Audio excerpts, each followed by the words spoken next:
Examination hall, लाखों candidates और एक बड़ा एग्जाम नीट, एक ऐसा पेपर जो डिसाइड करेगा कि कौन ले पाएगा दूसरे भगवान की जगह, यानी बन पाएगा डॉक्टर। नीट एग्जाम में धांधलियों की कमी नहीं थी कि एक और ऐड हो गई। 10 लाख रुपए में नीट पास कराने का वादा, मेडिकल कॉलेज के स्टूडेंट्स, फेक कैंडिडेट्स और एक पूरा सॉल्वर गैंग।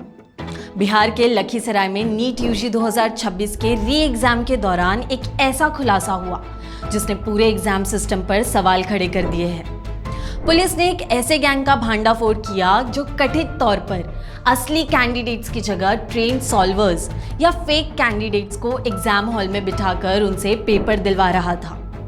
नमस्कार, मैं हूं तमन्ना सिंह और इस वीडियो में आपको बताऊंगी कि आखिर नीट के री एग्जाम में कैसे पकड़ा गया ये सॉल्वर गैंग, इनमें मेडिकल कॉलेज के स्टूडेंट्स का क्या रोल था और इन्वेस्टिगेशन में अब तक क्या क्या सामने आया है।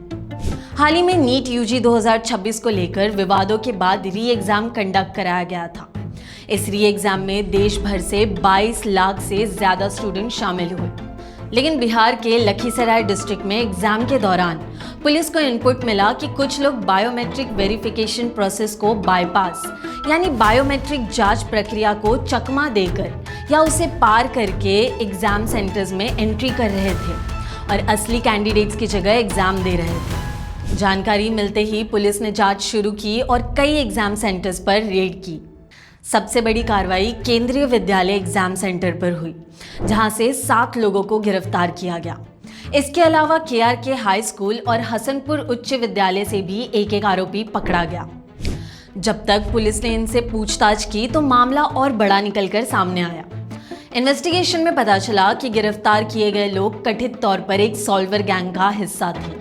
इनमें मेडिकल इंटर्न्स, MBBS स्टूडेंट्स और देश के कई प्रतिष्ठित मेडिकल इंस्टीट्यूशन से जुड़े लोग भी शामिल बताए जा रहे हैं। गिरफ्तार आरोपियों में पटना मेडिकल कॉलेज और हॉस्पिटल यानी PMCH का 3rd year MBBS student Mayank Kashyap भी शामिल है।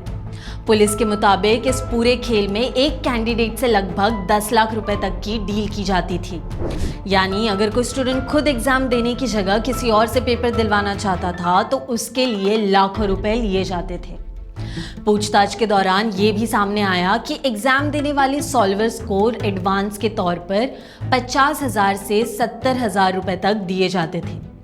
पुलिस अब ये भी जांच कर रही है कि इस नेटवर्क में और कौन कौन शामिल है, किन कैंडिडेट्स ने कथित तौर पर सॉल्वर हायर किए थे और पैसों का लेन देन कैसे किया गया। जांच के दौरान कुछ ऐसे लोगों को भी डिटेन किया गया है जो बायोमेट्रिक वेरिफिकेशन से जुड़ी एजेंसी से संबंधित बताए जा रहे हैं। पुलिस ये पता लगाने की कोशिश कर रही है कि कहीं एग्जाम सेंटर्स के अंदर से भी इस पूरे नेटवर्क को मदद तो नहीं मिल रही थी। रेड्स के दौरान आरोपियों के पास से मोबाइल फोन्स और कई महत्वपूर्ण डॉक्यूमेंट्स भी बरामद किए गए हैं। फिलहाल पुलिस अलग अलग जगहों पर लगातार रेड कर रही है और माना जा रहा है कि इस मामले में आगे और भी गिरफ्तारियां हो सकती है। नीट जैसी देश के सबसे बड़े मेडिकल एंट्रेंस एग्जाम में सामने आया ये मामला लाखों स्टूडेंट्स और उनके परिवारों के लिए चिंता का विषय है। अगर कोई कैंडिडेट सालों मेहनत करके एग्जाम देता है और दूसरी तरफ कोई पैसा देकर सिस्टम को धोखा देने की कोशिश करता है तो इसका सीधा नुकसान ईमानदारी से एग्जाम देने वाले स्टूडेंट्स को होता है। फिलहाल जांच जारी है और पुलिस इस पूरे रैकेट के मास्टरमाइंड तक पहुंचने की कोशिश कर रहे हैं। आपका इस मामले पर क्या कहना है, हमें कमेंट करके जरूर बताएं। ऐसे और वीडियोस के लिए लाइक, शेयर और सब्सक्राइब करना ना भूलें।